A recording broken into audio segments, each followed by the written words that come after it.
Hello everyone. Today we talk about how to fix the app of Emo.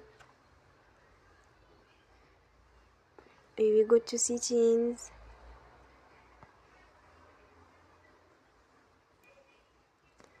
Then we click on apps. After that we search the app Emo and we click. They will on for stop. After that we go to storage. Then we click on clear cache.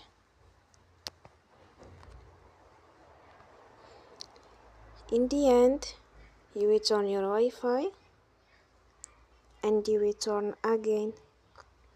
Don't forget to support us by like and subscribe. See you next time and thank you for watching.